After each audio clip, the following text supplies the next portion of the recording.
ಸ್ನೇಹಿತರೆ ನಮಸ್ಕಾರ. ಚರಿತ್ರೆಯ ಮತ್ತೊಂದು ವಿಡಿಯೋಗೆ ನಿಮಗೆಲ್ಲ ಪ್ರೀತಿಯ ಸ್ವಾಗತ. ಕಾಲಚಕ್ರ ಉರುಳ್ತಾ ಇದೆ.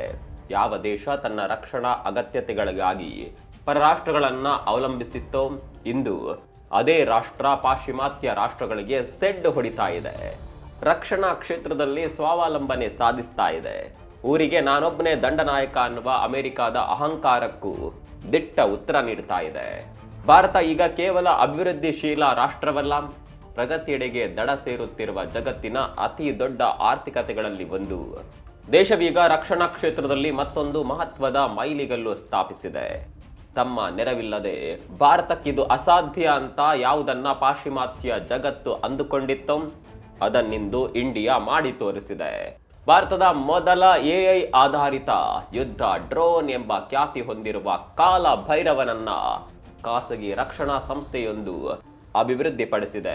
ಅಷ್ಟೇ ಅಲ್ಲ, ಸುಮಾರು $30 ಮಿಲಿಯನ್ ರಫ್ತು ಒಪ್ಪಂದಕ್ಕೂ ಸಹಿ ಹಾಕಿದೆ. ಹಾಗಾದ್ರೆ ಏನಿದು ಕಾಂಬ್ಯಾಟ್ ಡ್ರೋನ್? ಇದರ ವೈಶಿಷ್ಟ್ಯತೆಗಳೇನು? ಸ್ವದೇಶಿ ನಿರ್ಮಿತ ಈ ಡ್ರೋನ್ ಅನ್ನ ಅಭಿವೃದ್ಧಿಪಡಿಸಿದ ಡಿಫೆನ್ಸ್ ಕಂಪನಿ ಯಾವುದು? ಅದೆಲ್ಲವನ್ನ ಇಂದಿನ ಈ ವಿಡಿಯೋದಲ್ಲಿ ನೋಡ್ತಾ ಹೋಗೋಣ.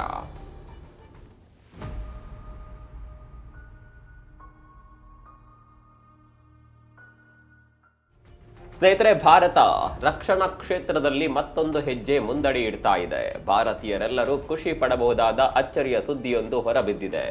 ಬೆಂಗಳೂರು ಮೂಲದ ಸ್ಟಾರ್ಟ್ಅಪ್ ಕಂಪನಿಯೊಂದು ದೇಶದ ಮೊದಲ ಯುದ್ಧ ಡ್ರೋನ್ ಕಾಲ ಭೈರವನನ್ನ ಅಭಿವೃದ್ಧಿಪಡಿಸಿದೆ. ಇದು ದೀರ್ಘ ಹಾರಾಟದ ಸಮಯ ಹೊಂದಿರುವ ಕಾಂಬ್ಯಾಟ್ ಡ್ರೋನ್ ಆಗಿದೆ. ಸರಿಸುಮಾರು 30 ಗಂಟೆಗಳ ಕಾಲ ನಿರಂತರವಾಗಿ ಹಾರಾಟ ನಡೆಸುವ ಸಾಮರ್ಥ್ಯ ಇದಕ್ಕಿದೆಯಂತೆ. ಒಂದು ರೀತಿಯಲ್ಲಿ ಭಾರತೀಯ ಸಮರದ ಶಕ್ತಿಯನ್ನೇ ಬದಲಿಸುವ ಸಾಮರ್ಥ್ಯ ಈ ಡ್ರೋನ್ಗಳಿಗಿದೆ ಅಂತ ಹೇಳಲಾಗ್ತಾ ಇದೆ. ಈ ಡ್ರೋನ್ಗಳ ಅಭಿವೃದ್ಧಿ ಕುರಿತಂತೆ ಈಗಾಗಲೇ ಬಹುತೇಕ ಮುಖ್ಯವಾಹಿನಿ ಮಾಧ್ಯಮಗಳು ಬೆಳಕು ಚೆಲ್ಲಿವೆ. ಈ ವರದಿಗಳು ಉಲ್ಲೇಖಿಸಿರುವಂತೆ ಈ ಕಾಂಬ್ಯಾಕ್ಟ್ ಡ್ರೋನ್ಗಳು ವಿದೇಶಕ್ಕೆ ಮಾರಾಟವಾಗಲು ಸಿದ್ಧವಾಗಿದೆ. ಈಗಾಗಲೇ ಏಷ್ಯಾದ ರಾಷ್ಟ್ರವೊಂದು ಇವುಗಳನ್ನ ಪಡೆಯಲು ರಫ್ತು ಒಪ್ಪಂದಕ್ಕೂ ಕೂಡ ಸಹಿ ಹಾಕಿದೆ ಅಂತ ಹೇಳಲಾಗ್ತಾ ಇದೆ. ಬನ್ನಿ ಈ ಡ್ರೋನ್ಗಳ ಬಗ್ಗೆ ವಿಸ್ತೃತವಾಗಿ ತಿಳಿಯೋಣ. ಸ್ನೇಹಿತರೆ, ಬೆಂಗಳೂರು ಮೂಲದ defence startup company flying wedge defence and aerospace ಈ ಅದ್ಭುತ ಸಾಧನೆ ಮಾಡಿದೆ. ಸ್ವಂತ ನಿರ್ಮಾಣದ ಮೂಲಕ ಮಧ್ಯಮ ಹಾಗೂ ಎತ್ತರದ ದೀರ್ಘ ಬಾಳಿಕೆಯ ಭಾರತದ ಮೊದಲ ಯುದ್ಧ ಡ್ರೋನ್ ಅನ್ನ ತಯಾರಿಸಿದೆ. ಮೇಲ್ ಕಾಂಬ್ಯಾಟ್ ಏರ್ ಕ್ರಾಫ್ಟ್ ವರ್ಗಕ್ಕೆ ಸೇರಿದ ಈ ಡ್ರೋನ್ ಸಂಪೂರ್ಣವಾಗಿ ತಯಾರಾಗಿ ರಫ್ತಿಗೂ ಸಿದ್ಧವಾಗಿದೆ. ಈ ಕಾಂಬ್ಯಾಟ್ ಡ್ರೋನ್ಗೆ ನಮ್ಮ ಆದಿ ಚುಂಚನಗಿರಿಯ ಅಧಿದೇವತೆ ಕಾಲ ಭೈರವನ ಹೆಸರು ಇಡಲಾಗಿದೆ. ತಮಗೆಲ್ಲ ತಿಳಿದಿರುವ ಹಾಗೆ ಕಾಲ ಭೈರವ ಸಮಯದ ದೇವತೆ, ಅತಿ ತೀಕ್ಷ್ಣಮತಿಯೂ ಹೌದು, ಅಷ್ಟೇ ಪ್ರಖರವಾಗಿ ಸಮಸ್ಯೆಯನ್ನ ಬಗೆಹರಿಸುವ ದೇವತೆಯೂ ಹೌದು. ಹೀಗಾಗಿ ಆ ಹೆಸರನ್ನೇ ಇಲ್ಲಿ ಅನ್ವರ್ಥಕವಾಗಿ ಇಡಲಾಗಿದೆ. ಇನ್ನು ಈ ವೈಶಿಷ್ಟ್ಯ ಪೂರ್ಣ ಯುದ್ಧ ಡ್ರೋನ್ಗಳು ತಯಾರಾಗಿರುವ ಕುರಿತಂತೆ FWDA ಕಂಪನಿ ಆಗಸ್ಟ್ 22, 23ರಂದು ಘೋಷಣೆ ಮಾಡಿದೆ. ಬೆಂಗಳೂರಿನಲ್ಲಿ ನಡೆದ ಕಾರ್ಯಕ್ರಮದಲ್ಲಿ ಕಂಪನಿ ಈ ಬಗ್ಗೆ ಹೇಳಿಕೊಂಡಿದೆ. ಪರೀಕ್ಷಾರ್ಥ ಹಾರಾಟಗಳ ಮೂಲಕ ಅವುಗಳ ಕ್ಷಮತೆಯನ್ನ ಸಹ ಪರೀಕ್ಷಿಸಲಾಗಿದೆ. ಸಂಪೂರ್ಣವಾಗಿ ದೇಶೀಯವಾಗಿ ಈ ಕಾಂಬ್ಯಾಟ್ ಡ್ರೋನ್ಗಳನ್ನ ಅಭಿವೃದ್ಧಿಪಡಿಸಲಾಗಿದೆ. ಮೋದಿ ಸರ್ಕಾರದ ಮಹತ್ವಾಕಾಂಕ್ಷೆಯ ಆತ್ಮ ನಿರ್ಭರ್ ಭಾರತ ಯೋಜನೆಯ ಅಡಿಯಲ್ಲಿ ಇದನ್ನ ಉತ್ಪಾದಿಸಲಾಗಿದೆ. ವಿಶೇಷ ಅಂದ್ರೆ ಈ flying wedge defence and aerospace company ತೀರಾ ಹಳೆಯದೇನಲ್ಲ. ಕಳೆದ 3 ವರ್ಷಗಳ ಹಿಂದೆಯಷ್ಟೇ ಕಂಪನಿ ಸ್ಥಾಪನೆಯಾಗಿದೆ. 2022ರಲ್ಲಿ ಈ ಸ್ಟಾರ್ಟ್ಅಪ್ ಕಂಪನಿಯನ್ನ ನೋಂದಾಯಿಸಲಾಗಿದೆ. ಜೊತೆಗೆ ಇದು ಭಾರತೀಯ ನಾಗರಿಕ ವಿಮಾನಯಾನ ಸಚಿವಾಲಯದಿಂದ ಯುದ್ಧ ಡ್ರೋನ್ಗಳನ್ನ ತಯಾರಿಸಲು ಪೇಟೆಂಟ್ ಪಡೆದ ಮೊದಲ ಕಂಪನಿ ಆಗಿದೆ. ಅಚ್ಚರಿ ಅಂದ್ರೆ ಈ ಕಂಪನಿ ಕೇವಲ 3 ವರ್ಷದಲ್ಲಿ ಸಶಕ್ತ ಕಾಂಬ್ಯಾಕ್ಟ್ ಡ್ರೋನ್ಗಳನ್ನ ತಯಾರಿಸುವ ಮೂಲಕ ಹುಬ್ಬೇರಿಸುವಂತೆ ಮಾಡಿದೆ. ಇನ್ನು ಈ ಡ್ರೋನ್ಗಳ ಸ್ಪೆಸಿಫಿಕೇಶನ್ ಬಗ್ಗೆ ನೋಡೋದಾದ್ರೆ, ಈ ಆಟೋನಮಸ್ ಕಾಂಬ್ಯಾಟ್ ಏರ್ಕ್ರಾಫ್ಟ್ ಅಡೆತಡೆ ಇಲ್ಲದೆ ಬರೋಬ್ಬರಿ 30 ಗಂಟೆಗಳ ಕಾಲ ಹಾರಾಡುವ ಸಾಮರ್ಥ್ಯ ಹೊಂದಿದೆ. ಜೊತೆಗೆ ಸ್ಯಾಟಲೈಟ್ಗಳ ನೆರವಿನಿಂದ ಸರಿಸುಮಾರು 3000 ಕಿಲೋಮೀಟರ್ ಒಂದೇ ಸಮನೆ ಹಾರಾಟ ನಡೆಸುವ ತಾಕತ್ತು ಇದಕ್ಕಿದೆ. ಹೆಸರಿಗೆ ತಕ್ಕಂತೆ ಕಾಲ ಭೈರವನನ್ನೇ ಇದು ಹೋಲುತ್ತದೆ. ಯುದ್ಧ ಸಂದರ್ಭದಲ್ಲಿ ಕಾಲ ಭೈರವ ವಿಮಾನಗಳು ಉತ್ತಮ ದಾಳಿ ಸಂಯೋಜಿಸಲು ಶಕ್ತವಾಗಿರುತ್ತವೆ ಅಂತ ಹೇಳಲಾಗಿದೆ. ಇನ್ನು ಈ ಡ್ರೋನ್ ಏರ್ ಕ್ರಾಫ್ಟ್ಗಳು ಸುಮಾರು 20,000 ಅಡಿ ಎತ್ತರದಲ್ಲಿ ಹಾರಾಟ ನಡೆಸುವ ಕ್ಷಮತೆ ಹೊಂದಿವೆ. ಪ್ರತಿ ಸೆಕೆಂಡ್ಗೆ 42 ಮೀಟರ್ ಕ್ರೂಸ್ ವೇಗದಲ್ಲಿ ಇದು ಚಲಿಸಬಲ್ಲವು. ಜೊತೆಗೆ ಇವುಗಳು ಕಡಿಮೆ ಸಮಯದಲ್ಲಿ ಟೇಕ್ ಆಫ್ ಮತ್ತು ಲ್ಯಾಂಡಿಂಗ್ ಮಾಡುವ ಸಾಮರ್ಥ್ಯವನ್ನ ಹೊಂದಿವೆ. ಇನ್ನು ಇದರ ಪೆಲೋಡ್ ಸಾಮರ್ಥ್ಯ ಸುಮಾರು 91 kg ಆಗಿದೆ. ಇದರಲ್ಲಿ ಇಒ ಸೆನ್ಸಾರ್ಸ್, ಗೈಡೆಡ್ ರಾಕೆಟ್ಸ್ ಹಾಗೂ ಇಂಧನವು ಒಳಗೊಂಡಿದೆ. ಇನ್ನು ಈ ಏರ್ ಕ್ರಾಫ್ಟ್ ಗಳ ಅತಿ ದೊಡ್ಡ ಹಾಗೂ ಮಹತ್ವದ ಅಂಶವೇನೆಂದರೆ ಈ ಡ್ರೋನ್ಗಳಲ್ಲಿ ಕೃತಕ ಬುದ್ಧಿಮತ್ತೆಯನ್ನ ಅಂದ್ರೆ AI ಅನ್ನ ಬಳಸಿಕೊಳ್ಳಲಾಗಿದೆ. ಡ್ರೋನ್ನ ಹೊಂದಾಣಿಕೆಯ ಗುರಿ, ಸ್ವಾಯತ್ತ ಹಾರಾಟ ಮಾರ್ಗ ಮತ್ತು ನೇರ ಯುದ್ಧ ನಿರ್ಧಾರ ತೆಗೆದುಕೊಳ್ಳುವಿಕೆಗಾಗಿ AI ಅನ್ನ ಇದರಲ್ಲಿ ಅಳವಡಿಸಲಾಗಿದೆ. ಸರಳ ಭಾಷೆಯಲ್ಲಿ ಹೇಳಬೇಕು ಅಂದ್ರೆ ಈ ಡ್ರೋನ್ ತನ್ನಷ್ಟಕ್ಕೆ ತಾನೇ ಗುರಿಯನ್ನ ನಿಗದಿಪಡಿಸಿಕೊಳ್ಳುವ ಸಾಮರ್ಥ್ಯ ಹೊಂದಿದೆ. ಜೊತೆಗೆ ಸ್ವಯಂ ಹಾರಾಟವನ್ನ ನಡೆಸುವ ನಿರ್ಧರಿಸುವ ಶಕ್ತಿಯನ್ನ ಹೊಂದಿದೆ. ಸಾಮಾನ್ಯವಾಗಿ ಈಗ ಲಭ್ಯವಿರುವ ಕಾಂಬ್ಯಾಟ್ ಡ್ರೋನ್ಗಳಲ್ಲಿ ಈ ವ್ಯವಸ್ಥೆ ಇಲ್ಲ. ಆದರೆ ಕಾಲಭೈರವ್ ಕಾಂಬ್ಯಾಟ್ ಡ್ರೋನ್ ನಲ್ಲಿ ಇದನ್ನ ಯಶಸ್ವಿಯಾಗಿ ಅಳವಡಿಸಲಾಗಿದೆ. ಇನ್ನು ಮತ್ತೊಂದು ಆಶ್ಚರ್ಯ ಪಡಬಹುದಾದ ಅಪ್ಡೇಟ್ ಅಂದ್ರೆ ಇದರಲ್ಲಿ ಸ್ವಾರ್ಮ್ ವಾರ್ಫೇಸ್ ಸಿಸ್ಟಮ್ ಇದೆ. ಅಂದ್ರೆ ಸಾಮೂಹಿಕ ಯುದ್ಧ ತಂತ್ರವನ್ನು ಅಳವಡಿಸಲಾಗಿದೆ. ಎದುರಿಗೆ ಬರುವ ಎದುರಾಳಿ ಡ್ರೋನ್ಗಳನ್ನ ತಟಸ್ಥಗೊಳಿಸುವ ವಿಶೇಷ ಸಾಮರ್ಥ್ಯವನ್ನ ಈ ಡ್ರೋನ್ಗಳು ಹೊಂದಿದ್ದಾವೆ. ಸ್ನೇಹಿತರೆ, ಇನ್ನು ಈ ಕಾಲಭೈರವ ಕಾಂಬ್ಯಾಟ್ ಡ್ರೋನ್ ವೆಚ್ಚವೂ ಕೂಡ ತೀರಾ ಕಡಿಮೆ ಇದೆ. ಅಮೆರಿಕದ ಜನರಲ್ ಅಟಾಮಿಕ್ಸ್ ಸಂಸ್ಥೆಯ MQ-1 ಪ್ರೆಡೇಟರ್ ಮತ್ತು ಇಸ್ರೇಲ್ನ ಸರ್ಚರ್ ಡ್ರೋನ್ ವಿಮಾನಗಳ ದರ ಹೋಲಿಸಿದರೆ ಇವು ಏನೇನೂ ಇಲ್ಲ. ತೀರಾ ಅಗ್ಗದ ಬೆಲೆ ಹೊಂದಿವೆ. ಇವು ಒಂದು ಪ್ರೆಡೇಟರ್ ನಿಯೋಜಿಸುವ ಜಾಗದಲ್ಲಿ 10 ಕಾಲಭೈರವನನ್ನ ನಿಯೋಜಿಸಬಹುದು. ಹಾಗಿದೆ ಇವುಗಳ ಉತ್ಪಾದನಾ ವೆಚ್ಚ.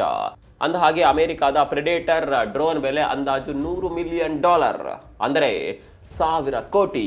ಆದರೆ ಭಾರತದ ಒಂದು ಕಾಲಭೈರವ ಡ್ರೋನ್ ನ ಬೆಲೆ ಕೇವಲ $10 ಮಿಲಿಯನ್, ಅಂದ್ರೆ ಒಂದು ಪ್ರೆಡೇಟರ್ ಡ್ರೋನ್ ಕೊಳ್ಳುವ ವೆಚ್ಚದಲ್ಲಿ ನಾವು ಸುಮಾರು 10 ಕಾಲಭೈರವನನ್ನ ರೆಡಿ ಮಾಡಬಹುದು.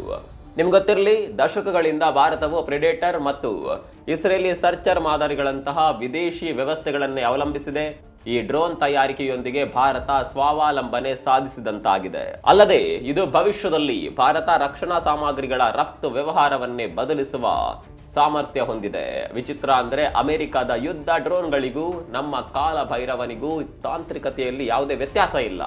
ಕಾಂಬ್ಯಾಕ್ಟ್ ಮೇಲ್ ಕೆಟಗರಿಯಲ್ಲೂ 2 ದೇಶಗಳ ಈ ಡ್ರೋನ್ಗಳಿವೆ. ಆದರೆ ಭಾರತದ ಸ್ವದೇಶಿ ನಿರ್ಮಿತ ಈ ಕಾಲಭೈರವ ಡ್ರೋನ್ಗಳು ವೆಚ್ಚದಲ್ಲಿ ಅಗ್ಗವಾಗಿವೆ. ಇನ್ನು ಈ ಡ್ರೋನ್ಗಳ 80% ಬಿಡಿಭಾಗಗಳನ್ನ ಸ್ವದೇಶವಾಗಿಯೇ ಅಭಿವೃದ್ಧಿಪಡಿಸಲಾಗಿದೆ. ಅವುಗಳ ರಿಪೇರಿ, ನಿರ್ವಹಣೆ ಹಾಗೂ ಒಟ್ಟಾರೆ ಡ್ರೋನ್ ವ್ಯವಸ್ಥೆಯ ಸರ್ವಿಸ್ ದೇಶೀಯವಾಗಿಯೇ ಇರಲಿದೆ. ಇನ್ನು ರಕ್ಷಣಾ ಕ್ಷೇತ್ರದಲ್ಲಿ ಹಲ್ಚಲ್ ಎಬ್ಬಿಸಿರುವ ಈ ಕಾಲಭೈರವ ಡ್ರೋನ್ ಕ್ರಾಫ್ಟ್ಗಳು ಈಗಾಗಲೇ ಮಾರಾಟಕ್ಕೆ ಸಿದ್ಧವಾಗಿವೆ. ಫ್ಲೈಯಿಂಗ್ ವೆಡ್ಜ್ ಡಿಫೆನ್ಸ್ ಕಂಪನಿ ಹೇಳಿರುವ ಪ್ರಕಾರ ದಕ್ಷಿಣ ಏಷ್ಯಾದ ರಾಷ್ಟ್ರವೊಂದು ಈ ಡ್ರೋನ್ಗಳಿಗೆ ಆರ್ಡರ್ ನೀಡಿದೆ.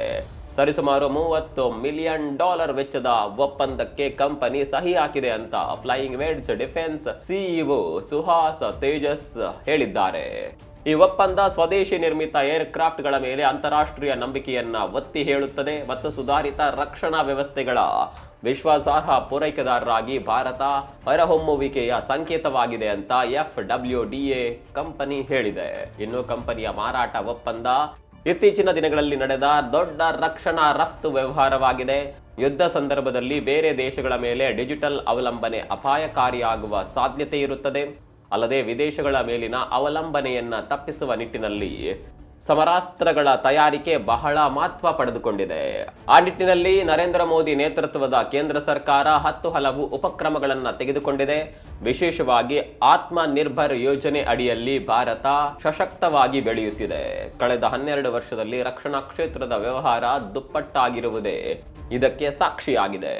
ಇನ್ನು ಕಳೆದ ಸಿಂಧೂರ್ ಆಪರೇಷನ್ ಕಾರ್ಯಾಚರಣೆ ಡ್ರೋನ್ಗಳ ವ್ಯಾಪಕತೆಯ ಅಗತ್ಯತೆಯನ್ನ ಮತ್ತಷ್ಟು ಒತ್ತಿ ಹೇಳಿದೆ. ಹೀಗಾಗಿಯೇ ಕೇಂದ್ರ ಸರ್ಕಾರ ಡ್ರೋನ್ ಸಂಶೋಧನಾ ವಲಯದಲ್ಲಿ ಸುಮಾರು 2,000 ಕೋಟಿ ಪ್ರೋತ್ಸಾಹ ಧನ ಯೋಜನೆಯನ್ನ ಪ್ರಕಟಿಸಿದೆ. ಇದೇ ಕಾರಣದಿಂದಾಗಿಯೇ ಡ್ರೋನ್ ವಲಯ ಬೂಸ್ಟಿಂಗ್ ನಲ್ಲಿದೆ. ಇದಕ್ಕೆ ಸಾಕ್ಷಿ ಅನ್ನುವ ಹಾಗೆ ಇತ್ತೀಚೆಗೆ ವ್ಯಾಕ್ರೋಸ್ ಎನ್ನುವ ಕಂಪನಿಯೊಂದು GPS ಇಲ್ಲದೆಯೇ ನ್ಯಾವಿಗೇಟ್ ಮಾಡುವ ಡ್ರೋನ್ ಅನ್ನ ಪರಿಚಯಿಸಿದೆ. ಹೀಗೆ ಹಲವು ಸ್ಟಾರ್ಟ್ಅಪ್ ಕಂಪನಿಗಳು AI ಆಧಾರಿತ ನಾನಾ ನಮೂನೆಯ ಡ್ರೋನ್ಗಳನ್ನ ಪರಿಚಯಿಸುತ್ತಿವೆ. ಸ್ನೇಹಿತರೆ, ಈ ಕಾಂಬ್ಯಾಟ್ ಡ್ರೋನ್ಗಳ ಸಂಶೋಧನೆ ಕೇವಲ ಖಾಸಗಿ ಏರ್ ಡಿಫೆನ್ಸ್ ಕಂಪನಿಗಳಿಗಷ್ಟೇ ಅಲ್ಲ, ಬದಲಾಗಿ DRDO ಕೂಡ ಈ ನಿಟ್ಟಿನಲ್ಲಿ ತೊಡಗಿಸಿಕೊಂಡಿದೆ. ಆದರೆ DRDO ಇನ್ನೂ ಸಂಪೂರ್ಣವಾಗಿ ಕಾಂಬ್ಯಾಟ್ ಡ್ರೋನ್ ಹೊರಗೆ ತಂದಿಲ್ಲ. ಮುಂದಿನ ದಿನಗಳಲ್ಲಿ ಅದು ಆಗಬಹುದು. ಇನ್ನು ಈ ಕಾಲಭೈರವನ ತಯಾರಿಕೆಯೊಂದಿಗೆ ಭಾರತ ಕೂಡ ಆಟೋನಮಸ್ ಕಾಂಬ್ಯಾಟ್ ಏರ್ ಕ್ರಾಫ್ಟ್ ತಯಾರಿಸುವ ರಾಷ್ಟ್ರಗಳ ಸಾಲಿಗೆ ಸೇರಿದೆ. ಇಲ್ಲಿವರೆಗೆ ಅಮೆರಿಕ, ಇಸ್ರೇಲ್, ಚೀನಾ ಹಾಗೂ ಟರ್ಕಿ ರಾಷ್ಟ್ರಗಳು ಮಾತ್ರ ಇದ್ದವು. ಆದರೆ ಇದೀಗ ಭಾರತವು ಕೂಡ ಈ ಎಲೈಟ್ ಲಿಸ್ಟ್ ಸೇರಿದೆ. ಭಾರತ ಈ ಏರ್ಕ್ರಾಫ್ಟ್ಗಳ ವಿಚಾರದಲ್ಲಿ ದೊಡ್ಡ ಮೈಲುಗಲ್ಲು ಸ್ಥಾಪಿಸುತ್ತಿರುವುದು ಸದ್ಯದ ಸ್ಥಿತಿಗೂ ಸೆಡ್ ಹೊಡೆದಿದೆ. ಕಾರಣ ಅಮೆರಿಕದೊಂದಿಗಿನ ರಾಜತಾಂತ್ರಿಕ ಸಂಬಂಧಗಳು ದಿನೇ ದಿನೇ ಹದಗೆಡುತ್ತಿವೆ. ಅಧ್ಯಕ್ಷ ಡೊನಾಲ್ಡ್ ಟ್ರಂಪ್ರ ಸುಂಕದ ನೀತಿ ಎರಡು ರಾಷ್ಟ್ರಗಳನ್ನ ತದ್ವಿರುದ್ಧ ದಿಕ್ಕಿನಲ್ಲಿ ತಂದು ನಿಲ್ಲಿಸಿದೆ. ಅದರಲ್ಲೂ ರಷ್ಯಾದೊಂದಿಗೆ ತೈಲ ಖರೀದಿ ವಿಚಾರ ಉಭಯ ದೇಶಗಳ ನಡುವೆ ದೊಡ್ಡ ಕಂದಕ ತಂದಿದೆ. ಹೀಗಾಗಿ ಭಾರತ ಆದಷ್ಟು ಅಮೆರಿಕದ ಮೇಲಿನ ಅವಲಂಬನೆ ಕಡಿಮೆ ಮಾಡಿಕೊಳ್ಳುವ ನಿಟ್ಟಿನಲ್ಲಿ ಚಿತ್ತ ನೆಟ್ಟಿದೆ. ಅದರ ಮುಂದುವರೆದ ಭಾಗದಂತೆ ಇದು ಗೋಚರಿಸುತ್ತಿದೆ. ಮುಂದಿನ ದಿನಗಳಲ್ಲಿ ಅಮೆರಿಕದಿಂದ ಕಾಂಬ್ಯಾಕ್ಟ್ ಏರ್ಕ್ರಾಫ್ಟ್ ಆಮದು ಕೂಡ ನಿಲ್ಲಬಹುದು ಅಂತ ಹೇಳಲಾಗ್ತಾ ಇದೆ. ಒಂದು ರೀತಿಯಲ್ಲಿ ಇದು ಅಮೆರಿಕಕ್ಕೆ ದೊಡ್ಡ ಶಾಕ್ ಆಗಿದೆ. ಭಾರತವನ್ನ ಲಘುವಾಗಿ ಪರಿಗಣಿಸುತ್ತಿರುವ ಟ್ರಂಪ್ ನಿಲುವಿಗೆ ಇದು ದೊಡ್ಡ ಹೊಡೆತ ಕೊಡುವ ಎಲ್ಲ ಲಕ್ಷಣಗಳಿದೆ. ಇನ್ನು ಪ್ರಾದೇಶಿಕ ಭದ್ರತೆ ವಿಚಾರದಲ್ಲೂ ಕೂಡ ಭಾರತವನ್ನ ಕೆಣಕುವ ಪಾಕಿಸ್ತಾನಕ್ಕೂ ಇದು ಸಂದೇಶ ನೀಡಿದೆ. ಈಗಾಗಲೇ ಭಾರತೀಯ ಸೇನೆಯ ಬತ್ತಳಿಕೆಯಲ್ಲಿ ಭಾರ್ಗವಾಸ್ತ್ರ ನಾಗಾಸ್ತ್ರಗಳು ಇವೆ. ಈಗ ಆ ಸಾಲಿಗೆ ಈ ಕಾಲಭೈರವನು ಸೇರಲಿದ್ದಾನೆ. ಹೀಗಾಗಿ ಭಾರತವನ್ನ ಕೆಣಕುವ ಮುನ್ನ ಯಾವುದೇ ರಾಷ್ಟ್ರಗಳಿಗೆ ಇದು ದೊಡ್ಡ ಸಂದೇಶ ನೀಡಿದೆ. ಬದಲಾಗುತ್ತಿರುವ ಜಾಗತಿಕ ರಾಜಕೀಯ ಪರಿಸ್ಥಿತಿ, ಅಂತಾರಾಷ್ಟ್ರೀಯ ವೇದಿಕೆಯಲ್ಲಿ ಹೆಚ್ಚುತ್ತಿರುವ ಭಾರತದ ಪಾರಮ್ಯವನ್ನ ಈ ಕಾಂಬ್ಯಾಟ್ ಡ್ರೋನ್ ವ್ಯವಸ್ಥೆ ಮತ್ತಷ್ಟು ಬಲಪಡಿಸಿದೆ. ಭಾರತವೀಗ ಹಳೆಯ ಹಿಂದೂಸ್ತಾನವಲ್ಲ, ಬದಲಾಗಿ ಸಶಕ್ತ ಭಾರತ ಅನ್ನೋದನ್ನ ಇಂತಹ ರಕ್ಷಣಾ ಉತ್ಪಾದನೆಗಳು, ತಾಂತ್ರಿಕ ನಾವೀನ್ಯತೆಗಳು ರುಜುವಾತು ಪಡಿಸುತ್ತಿವೆ. ಹಾಗೆ ಸ್ಟಾರ್ಟ್ಅಪ್ ಕಂಪನಿಗಳು ಕೂಡ ನಿರೀಕ್ಷೆ ಮೀರಿ ಕೆಲಸ ಮಾಡ್ತಾ ಇವೆ.